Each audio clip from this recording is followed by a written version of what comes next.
La crise de la crevette qui secoue Rivière-au-Nord depuis quelques mois ne fait que raffermir la volonté de la communauté de se mobiliser pour trouver des solutions durables.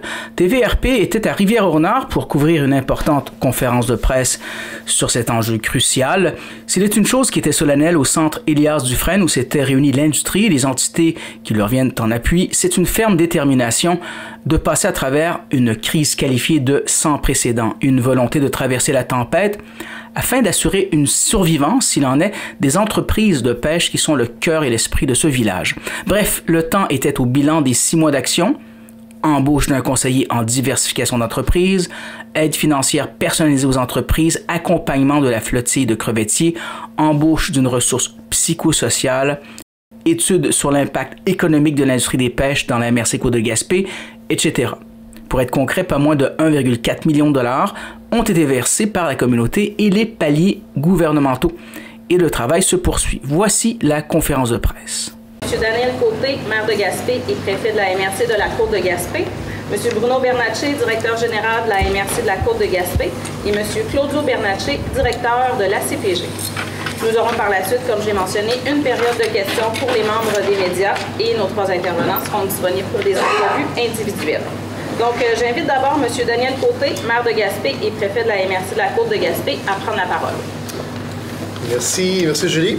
Genre des médias, genre de l'industrie, messieurs Bernatchez, partenaire de l'industrie, merci d'être là pour cette mise à jour du périlleux dossier des pêches.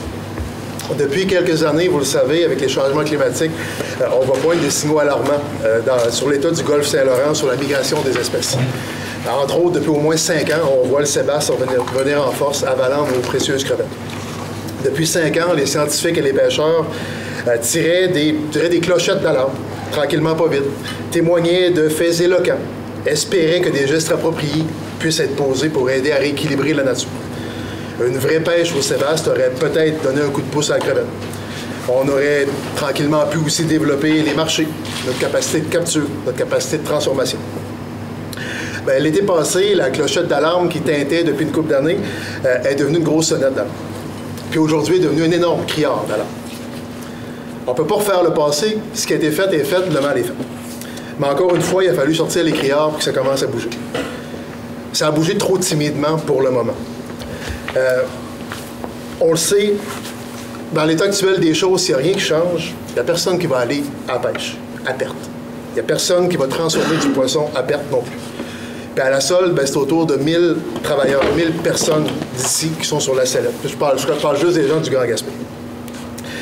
Si c'était une usine de 1000 jobs qui fermait demain matin, les ministres se garocheraient ici pour venir nous aider, venir nous annoncer des trucs. Mais quand ce sont 30 ou 40 PME qui souffrent, ça semble moins urgent. Certains évoquent même la faute des pêcheurs. Ils disent « Ah, c'est peut-être parce qu'ils ont trop pêché. » Ben non, les pêcheurs, ce sont des exécutants.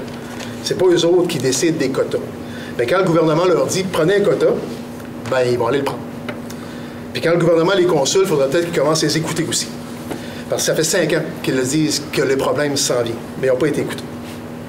Et pourquoi les pêcheurs seraient privés de leur gagne-pain sans compensation? Pourquoi y aurait-il laissé la crevette à la mer à part pour faire grossir le sébasse? Ce sont quand même pas les pêcheurs qui dictent les quotas, puis encore moins eux qui autorisent les gros bateaux-usines à revenir dans le Golfe. Et pour atténuer la crise, il y a des solutions qui existent. Il n'y a aucune solution de parfaite. Souvent, il y en a qui pensent une baguette magique, tout va se régler. Mais non. Ça prend d'abord un minimum de bonne volonté, puis ensuite un cumul de solutions, adaptées à chacune des réalités pour mettre un baume sur cette plaie béante. Racheter quelques permis, convertir d'autres permis vers des espèces plus abondantes.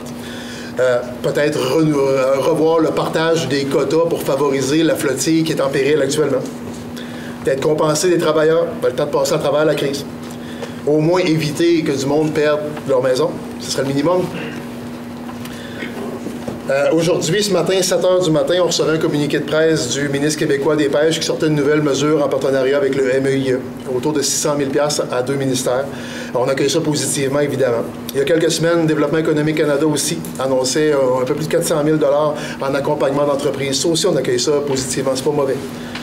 Notre MRC, malgré qu'elle est peu fortunée, on a sorti au-dessus de 200 000 $ à date de nos coffres pour accompagner l'industrie.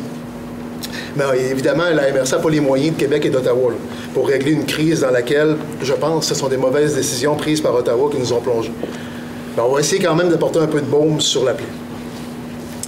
En tout, quand je cumule ce que l'industrie a mis, ce que les gouvernements ont mis, ce que la MRC a mis, ce que les partenaires ont mis, ensemble, on est autour d'1,4 million de mis collectivement pour essayer de mettre un baume sur la plaie. Le problème est beaucoup plus profond qu'un problème d'1,4 million. Par contre, on continue de faire notre bout là-dedans. Donc, je remercie ce matin nos équipes et nos conseils à la Ville, à la MRC, de mettre le plus d'efforts que possible sur ce dossier-là. Je remercie les ténors de l'industrie aussi, Claudio, entre autres, de guider les troupes avec un bon leadership. Là-dessus, je vais laisser la parole à Bruno en rappelant à toute l'industrie de rester solidaire. Évidemment, vous l'avez vu, le criard d'alarme qu'on sonne depuis quelque temps a commencé à intéresser des médias nationaux. Ça a pu éveiller certaines populations, oui, d'ici, mais aussi d'ailleurs, au Québec et au Canada. Ne sous-estimons jamais le poids démocratique des médias. C'est le 4e pouvoir au pays. Puis je vais terminer à l'endroit des gens de l'industrie avec une phrase fétiche de Falardeau qui disait « Si tu t'écrases, ils vont te piler dessus. Et si tu te tiens debout, ils vont t'haïr, mais ils vont t'appeler monsieur. » Fait que restez debout, gens de l'industrie. On est avec vous autres. Merci. Bruno, je te laisse la parole. Merci, M. Côté. Donc, effectivement, on invite M. Bruno Bernatchez à prendre la parole. Merci. Donc, ce matin, l'idée, c'est de faire un peu le point sur l'ensemble de la démarche qui avait été entreprise par la MRC avec l'ensemble de ses partenaires. Il y avait déjà, au début de l'été dernier, des discussions entre les ministères, l'industrie qui avaient démarré. Et nous, on avait organisé ici même, le 30 août dernier, une première rencontre de l'ensemble de l'industrie, de l'ensemble du milieu. Il y avait eu plein de discussions. On avait identifié une série de clientèles là, qui étaient visées par la problématique. Donc, les travailleurs et travailleuses touchés dans les usines par cette crise-là, les capitaines propriétaires, évidemment, les transformateurs et d'autres entreprises du secteur qui sont évidemment liées de très près à l'industrie de la pêche.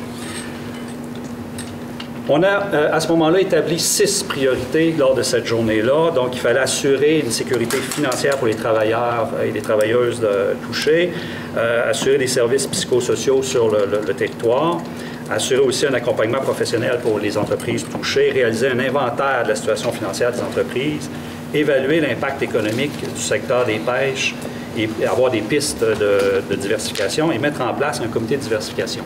Donc, c'était vraiment les 6 principaux axes d'action qui avaient été, à ce moment-là, identifiés.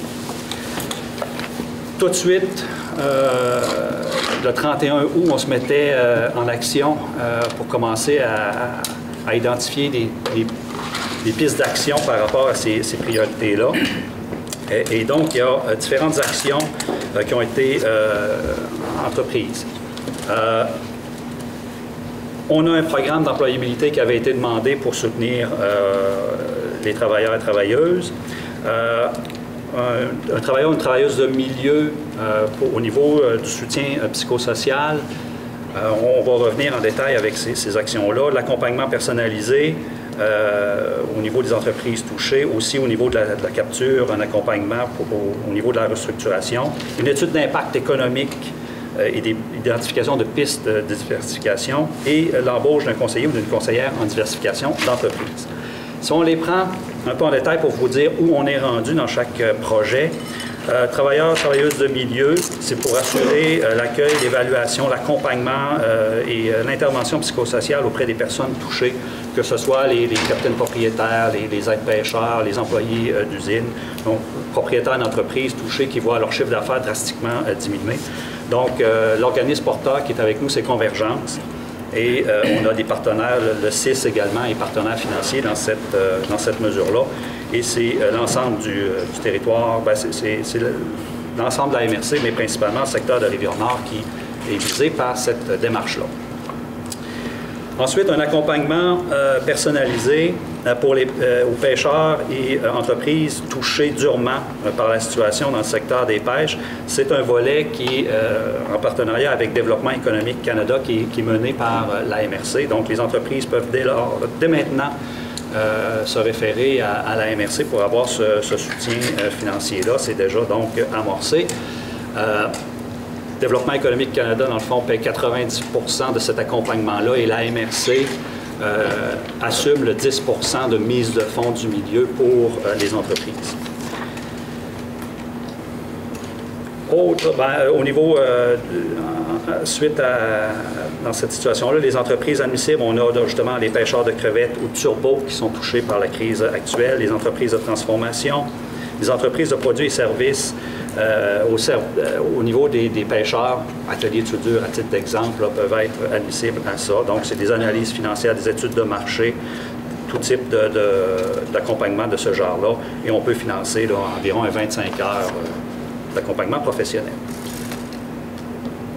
La mesure suivante, c'est un accompagnement au niveau de la restructuration du secteur de la capture, parce que là, il y a aussi un enjeu important. C'est beau de dire, il y a une diminution des quotas de crevettes, on met un peu de sébaste, mais il y a des enjeux pour l'ensemble de la flottille québécoise ici. Et c'est vraiment un accompagnement à la flottille de crevettiers du Québec en entier dans cet important processus-là. Donc, celui-là, c'est l'ACPG qui est porteur du projet grâce à un soutien financier du MAPAC. Donc, c'est une mesure qui va démarrer d'ici quelques jours, quelques semaines, là, ça va être en fonction. Ensuite, l'étude d'impact économique, c'est un autre élément qui avait été identifié là, dès le mois d'août. Donc, on veut vraiment regarder l'ensemble des retombées économiques directes, indirectes et induites, le nombre d'emplois qui sont concernés par le secteur de la pêche dans la MRC, dans l'ensemble de la MRC. Et on veut que cette étude-là propose des pistes de diversification, pas nécessairement des projets de diversification détaillés, mais des pistes qui sortent de la boîte. On ne veut pas avoir avec cette étude-là des éléments qui existent déjà, on le sait. Donc, on ne veut pas parler là, du sébaste. On le sait déjà que c'est une possibilité. On veut que cette firme-là nous amène ailleurs. Le mandat a déjà été accordé par la MRC. Donc, c'est un mandat de 66 000 pour cette étude-là. Et on a le soutien du ministère de l'Économie, de l'Innovation et de l'Énergie du Québec ainsi que de Développement économique Canada pour cette réalisation-là. Normalement, à la fin mai, on devrait avoir ce rapport-là. Il y a des données qui pourront à ce moment-là être rendues publiques. Une autre action majeure, importante, c'est l'embauche d'un conseiller ou d'une conseillère en diversification. C'est une idée, une initiative qui émane carrément du milieu, donc des industriels transformateurs eux-mêmes qui avaient cette idée-là. Donc, dans toute la démarche, la MRC a pris la balle au bon pour l'embauche de cette ressource-là. Donc, c'est quand même une mesure là, qui s'étale sur 3 ans. 492 000. Pour cette mesure-là, c'est le MEIE qui nous accompagne financièrement avec un apport important de l'industrie de la pêche. Donc, les industriels qui sont sur notre territoire et la CPG aussi est impliquée. Donc, c'est vraiment un beau partenariat dans cette action-là. Et on attend beaucoup de cette action-là dans le milieu. Et on se donne 3 ans là, pour accompagner les entreprises dans leurs différentes démarches. Donc ça, c'est les principales actions qu'on avait, qui avaient été identifiées, mais il y a d'autres actions qui sont dans le milieu, soit réalisées ou à venir.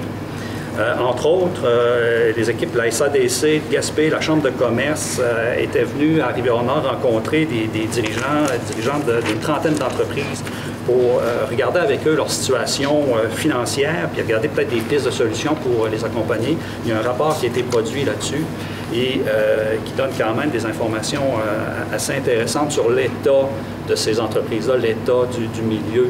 Puis là, quand on parle des entreprises, c'est pas nécessairement les transformateurs, mais l'ensemble des entreprises, épiceries, etc. Donc, les autres services qui peuvent voir déjà, voyaient déjà leur chiffre d'affaires subir une diminution ou avoir des comptes à recevoir qui tardaient parce que, justement, les entreprises de pêche avaient plus de difficultés. Il y a aussi le démarrage d'une formation sur les compétences essentielles qui va être faite par le comité sectoriel de main-d'œuvre des pêches maritimes. Donc, ça aussi, c'est un élément qui est confirmé, qui va démarrer, qui n'est pas géré par la MRC, là, mais qui est quand même dans le milieu. Il y a d'autres actions qui vont venir dans les prochains mois, prochaines années, parce que je rappelle, oui, l'action de conseiller, conseillère, c'est sur 3 ans, mais l'ensemble de la démarche aussi, c'est un long shot, comme on dit, c'est vraiment sur du long terme. Parce que faire de la diversification puis soutenir des entreprises sur différents projets, ça ne se fera pas. Là, on a un paquebot à faire virer, ça ne se fera pas sur un dizaine. Il va falloir prendre le temps de le faire et bien évaluer les choses. Donc, il y a différentes études complémentaires qui vont pouvoir se faire, qui vont soit émaner d'entreprises qui ont des besoins particuliers ou d'industries ou de secteurs d'activité particuliers qui pourront être amenés. Et donc, on pourra réaliser justement dans les enveloppes qu'on a déjà avec soit Développement économique Canada ou le MEI. Il y a aussi un forum économique sur le secteur des pêches qu'on veut tenir ici. Donc, c'est vraiment réunir tous les acteurs du milieu pour essayer de regarder justement, parler de ces discussions-là. C'est un peu une suite logique des actions qui ont été posées pour essayer de définir comment on devrait mieux travailler ensemble, tout le groupe d'entreprises, puis comment on peut se soutenir les uns les autres. Daniel en disait tantôt, faut être solidaire au niveau des industriels, mais il faut être aussi solidaire comme milieu. Et ça, c'est un élément qui nous préoccupe beaucoup. Voilà, c'est un portrait rapide, mais l'idée ce matin était vraiment simplement de mentionner le train est en marche. Ça va être de longue haleine. Il y a beaucoup de travail qui est devant nous, mais on va prendre une bouchée à la fois. On a beaucoup, il y a des choses qui ne sont pas dites pour l'instant, qui sont sur la table à dessin présentement, sur lesquelles on travaille avec des partenaires. C'est pas la MRC qui initie l'ensemble. C'est vraiment, ça vient du milieu, puis c'est ça que ça prend. Puis on voit que jusqu'à présent, la démarche fonctionne. Et on doit absolument remercier tous nos partenaires financiers, collaborateurs, tous les différents ministères qui sont avec nous.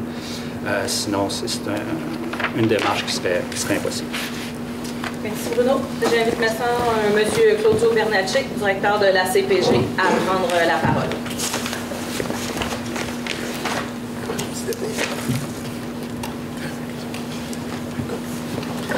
Merci. Bonjour tout le monde. D'entrée de jeu, je vais préciser que je parle au nom de l'industrie. L'industrie étant représentée par plusieurs transformateurs, puis je vois aussi des gens qui gravitent autour du monde des pêches au quotidien, alors je suis content de les voir là. Vous savez, la démarche à laquelle on aboutit aujourd'hui par ces annonces-là a originé du mois d'août dernier. On l'a mentionné plus tôt. Et 6 mois après, de voir qu'il y a autant d'intervenants et de ministères qui se sont mobilisés pour apporter un support à l'industrie est vraiment quelque chose de réconfortant dans les circonstances.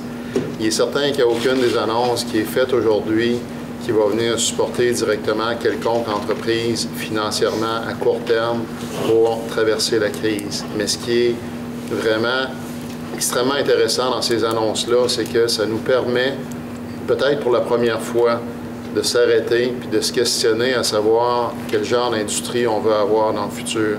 Comment, au sortir de la crise, cette industrie-là va s'être dotée de moyens et mécanismes qui vont faire en sorte d'éviter, idéalement, de revivre des situations de crise comme on l'a vu depuis l'automne dernier, depuis même un petit peu avant. Parce qu'en réalité, ça fait depuis 2020 qu'il y a différentes flottilles qui sont éprouvées, soit par des moratoires ou encore des diminutions importantes de quotas. Alors, en 2024, tout ça converge vers un ensemble de facteurs qui mettent à mal toute une industrie qui est principalement basée ici, mais qu'on retrouve également ailleurs où ils ont vécu des difficultés au Québec, que ce soit en Basse-Côte-Nord, que ce soit aux îles de la Madeleine, puis même dans d'autres provinces autour du Golfe. Alors, moi, de voir des gens qui ont répondu présent depuis le mois d'août dernier, je trouve ça extrêmement rafraîchissant et je vous en remercie. Toutes ces personnes-là, à la MRC premièrement, évidemment, mais tous les ministères qui sont représentés ici ce matin, c'est bon, on l'apprécie. Maintenant, ceci étant dit, le défi demeure entier, en ce sens qu'il faut continuer à exercer des pressions, et ça, on le fait ensemble également, pour faire en sorte qu'il y ait des moyens à très, très court terme qui soient donnés à l'industrie de pouvoir s'en sortir. Alors, je n'irai pas dans le détail de toutes les actions qu'on a posées la semaine dernière, mais je veux juste vous dire que le combat n'est pas terminé. Il reste énormément à faire encore. Puis, il est extrêmement important de continuer à se soutenir là-dedans, les uns les autres, parce que ce n'est pas le combat d'une entité, c'est vraiment le combat d'une industrie. Alors, il y a des grands principes qui nous animent à travers ce combat-là, c'est-à-dire d'avoir des répercussions positives maximales sur les communautés côtières, et c'est ça qu'on défend présentement, puis il ne faudra pas arrêter de le faire. En terminant, je voudrais dire que pour l'industrie, qui est habituée à fonctionner selon une culture qui remonte à l'arrivée des Basques, même avant Jacques Cartier, où on était dans l'abondance de ressources, où ce Saint-Laurent-là, on ne pensait jamais en voir le bout, bien là, on est en train d'en voir le bout. Et si on ne réalise pas collectivement, on ne sera pas en mesure d'apporter des solutions concrètes et durables pour le futur. Donc ça, c'est vraiment le premier constat à faire. Mais ce qui est intéressant puis motivant, c'est qu'il y a encore bien des secrets au fond du Saint-Laurent. Puis si on s'en donne la peine, pêcheurs, transformateurs et autres, on va être en mesure d'établir une économie qui est plus diversifiée, avec des portefeuilles des permis qui sont plus vastes pour les pêcheurs, pour les transformateurs. Puis on va tranquillement délaisser la fameuse culture de quantité pour aller vers une culture de qualité, avec des produits de niche, avec de la valeur ajoutée à tout ce qu'on ramène à quai. Il faut voir, je vous dirais, le résidu comme étant plus payant que le filet, comme exemple. Alors, je suis confiant. On s'est réunis, l'industrie, vous l'avez mentionné. On est là avec un comité de diversification qu'on élargira selon les besoins. Mais il y a des gens intéressés à faire les choses différemment dans le milieu. Et ça, il faut voir comme étant très, très encourageant. En attendant, on demande à la population de continuer à nous supporter dans ce combat-là. Je sais que des fois, c'est difficile à comprendre pour monsieur, madame, tout le monde, ce qui peut se passer et pourquoi on peut en être rendu là. Mais il reste qu'il y a... plus on étudie ce domaine-là, mieux on est en mesure de comprendre pourquoi on en est rendu là. Alors, M. Côté en a parlé tantôt. Si on est pour écouter les avis scientifiques, bien, écoutons-les. Écoutons-les tout le temps, pas juste quand ça fait l'affaire du politique. Parce que le politique ne devrait jamais être mêlé dans les décisions qui sont à prendre par rapport à cette industrie-là. Bon, on est content que vous soyez là, M. le maire. C'est pas moi qui prends les décisions. C'est pas moi qui prends les décisions, c'est ça. Alors, merci à tout le monde. Merci pour l'organisation de cette rencontre-là. Merci, M. Bernatchez. Donc, c'est ce qui conclut la partie présentation de prise de parole. Juste mentionner pour les entreprises qui auraient des questions sur les diverses mesures qui sont mises en place présentement. Le plus simple, c'est de contacter directement la MRC via Carole Coton, directeur au développement. Vous pourrez avoir toutes les informations comment solliciter le soutien financier. Bon complément. Donc, on va prendre une période de questions pour les membres des médias.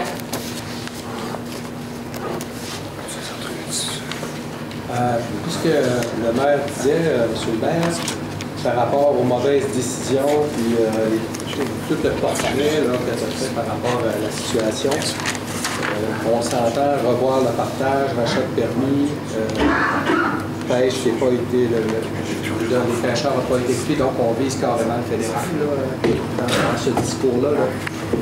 À ce que je sache, les décisions concernant les quotas depuis toujours sont prises par Pêche et Océan Canada, par des ministres. Claudio le disait, les scientifiques font des recommandations qui ne sont pas toujours suivies. Est-ce qu'on vise le Pêche et Océan ou la ministre? En fait, la ministre actuelle a pris des décisions pour cette année, mais elle avait une prédécesseur, qui avait un autre prédécesseur, qui avait un autre prédécesseur. C'est pas des décisions de cette année qui sont nécessairement les plus déplorables. C'est les décisions de toutes les dernières années qui le sont, qui se cumulent bout à bout. T'sais, il y a 5 ans passés, ou 6 ans passés, ou 7 ans passés, peut-être qu'on n'était pas mieux pour une pêche au Sébastien. Peut-être. Mais il y a 4 ans, peut-être qu'on l'était, pour commencer. Mais non, on ne voulait pas. Cette année, bien, ça ouvre, mais très modestement, avec une répartition des quotas qui ne font pas du bien à la flottille la plus touchée présentement. En fait, la flottille de crevettiers est la plus touchée par les impacts de la disparition de la crevette et de la surabondance du sébaste. Mais ce n'est pas eux qui reçoivent la part du lion au niveau des quotas de sébaste. Fait que, encore une fois, cette année, bien, la décision ultime ne semble pas la plus optimale à l'heure où on se parle, en tout cas. Peut-être que ça peut changer. Il y a des comités consultatifs en cours. J'ai confiance que ça puisse changer avec la pression qui est faite par le milieu. Fait que non, je ne vise pas une personne en particulier, mais je peux viser un ministère en particulier qui est le grand artisan des problématiques qu'on connaît actuellement. Autre question? Il y a un forum à venir, vous dites? Est-ce qu'on a un échéancier? Non, on n'a pas encore déterminé de date. Là, on veut, disons peut-être à l'automne prochain, parce que là, il va y avoir la saison, puis il va y avoir beaucoup d'actions durant la saison estivale, mais à l'automne, ça pourrait être un bon timing.